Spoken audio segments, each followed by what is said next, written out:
ओम नमः शिवाय।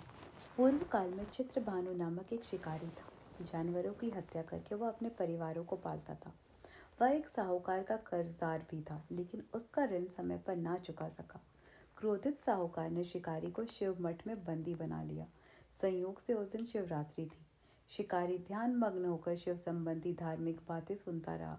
चतुर्दशी को उसने शिवरात्रि व्रत की कथा भी सुनी। शाम होते ही साहूकार ने उसे अपने पास बुलाया और ऋण चुकाने के विषय में बात की। शिकारी अगले दिन सारा ऋण लौटा देने का वचन देकर बंधन से छूट गया। अपनी दिनचर्या की भांति वह जंगल में शिकार के लिए निकला, लेकिन दिन भर बंदी गृह में रहने के कारण भूख प्यास से व्याकुल था। शिकारी शिकार खोजता वह बहुत दूर निकल गया। जब अंधकार हो गया तो उसे विचार किया कि रात जंगल में ही बितानी पड़ेगी। वह वन एक तालाब के किनारे एक बेल के पेड़ पर चढ़कर रात बिताने का इंतजार करने लगा। बेल पत्र के नीचे शिवलिंग था, जो बेल पत्रों से ढका हुआ था। शिकारी को उसका पता ना चला।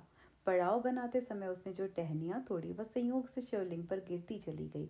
इस प्रकार दिन भर भूखे प्यासे शिकारी का व्रत भी हो गया और शिवलिंग पर बेलपत्र भी चढ़ गए। एक प्रहर रात्रि बीत जाने पर एक गर्भिणी हिरनी तालाब पर पानी पीने पहुंची। शिकार ने धनुष पर तीर चढ़ाकर ज्यों ही प्रत्यंचा खींचा, हिरनी बोली, मैं गर्भिणी हूँ, शीघ्र ही प्रसव करूंगी। तुम एक साथ दो जीवों की हत्या करोगे, जो ठीक नहीं है। मैं बच्चे को जन्म देकर शीघ्र ही तुम्हारे समक्ष प्रस्तुत हो जाऊंगी, तब मार लेना। शिकारी ने प्रत्यंचा ढीली कर दी और हिरनी जंगल झाड़ियों में लुप्त हो गई। प्रत्यंचा चढ़ाने तथा ढीली करने के वक्त कुछ बेलपत्र ही फिर से टूटकर शिवलिंग पर गिर गए। इस प्रकार उसने अनजाने में ही प्रथम पहर की पूजन भी संपन्न हो गई। कुछ ही देर बाद एक और हिरनी उधर से निकली।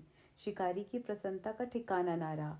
समीप आने पर उसने धनुष पर बाण चढ़ाया। तब उसे देख हिरनी ने फिर विनम्रता पूर्वक निवेदन किया, हे शिकारी, मैं थोड़ी देर पहले ऋतु से निर्वित हुई हूँ।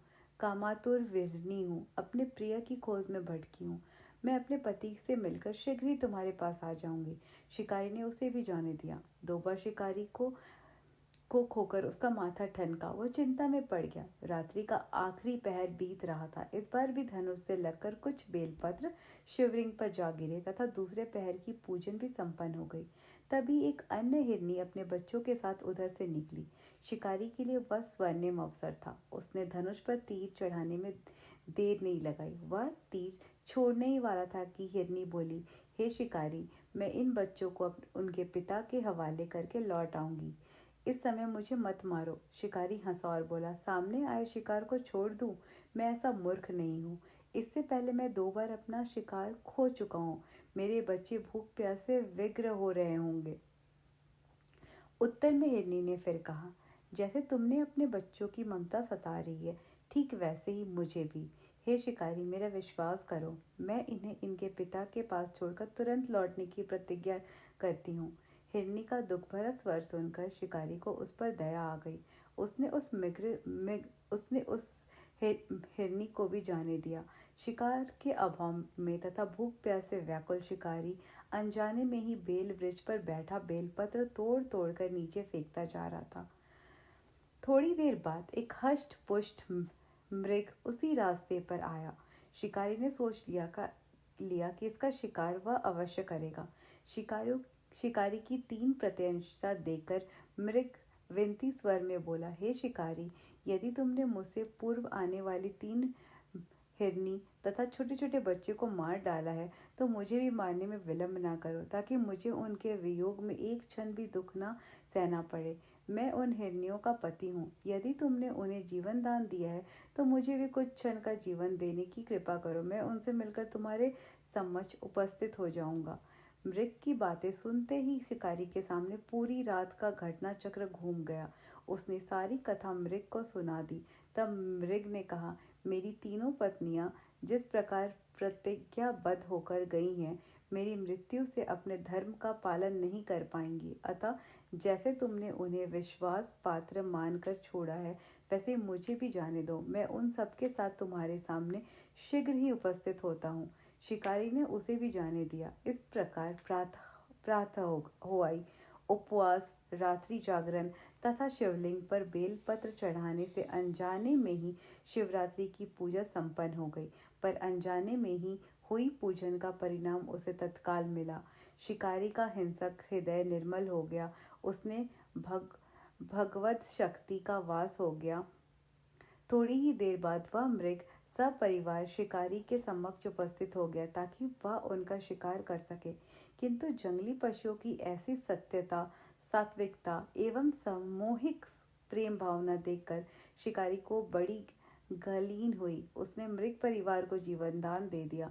अनजाने में शिवरात्रि के व्रत का पालन करने पर भी शिकारी को मोक्ष की प्राप्ति हुई। जब मृत्यु काल में यमदूत उसके जीव को ले जाने आए तो शिव गणों ने उन्हें वापस भेज दिया तथा शिकारी को शिवलोक ले गए। शिव जी की कृपा से ही अपने इस जन्म में राजा चित्रभानु अपने पिछले जन्म को याद रख पाए तथा महाशिवरात्रि के महत्व को जानकर उसका अगला जन्म में पालन कर पाए। शिव कथा का यह संदेश है कि शिकारी की कथा अनुसार महादेव जो अनजाने में किए गए व्रत का भी फल दे देते हैं, पर वास्तव में महादेव शिकारी को दया भाव से प्रसन्न हुए। अपने परिवार के कष्ट का ध्यान होते हुए भी शिकारी ने मृग परिवार को जाने दिया। यह करुणा ही वस्तुतः उस शिकारी को उन पंडित एवं पुजारियों से उत्कृष्ट बना देती है जो कि सिर्फ रात्रि जागरण, उपवास एवं दूध, दही, बेलपत्र आदि द्वारा शिव को प्रसन्न कर लेना चाहते हैं। इस कथा में सबसे महत्वपूर्ण बात यह है कि कथा में अनजाने में हुई पूजन पर विशेष बल दिया गया है। इसका अर्थ यह नहीं है कि शिव किसी भी प्रकार से किए गए पूजन को स्वीकार कर लेते हैं अथवा भोलेनाथ जाने या अनजाने में हुए पूजन में भेद नहीं कर सकते हैं। वास्तव में यह शिकारी शिव पूजन नहीं कर रहा था। इसका अर्थ यह भी हुआ कि वह किसी तरह से किसी फल की कामना भी नहीं कर रहा था।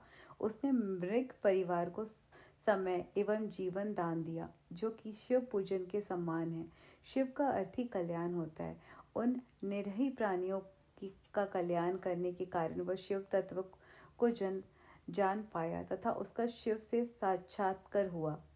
परोपकार करने के लिए महाशिवरात्रि का दिवस होना भी आवश्यक नहीं है। पुराण में 4 प्रकार के शिवरात्रि पूजन का वर्णन है। मासिक शिवरात्रि, प्रथम आदि शिवरात्रि तथा महाशिवरात्रि।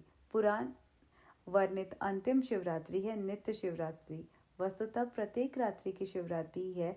अगर हम उन परम कल्याणकारी आशुतोष भगवान में स्वयं को लीन कर दें तथा कल्याण मार्ग का अनुसरण करें, वही शिवरात्रि का सच्चा व्रत है। ओम नमः शिवाय।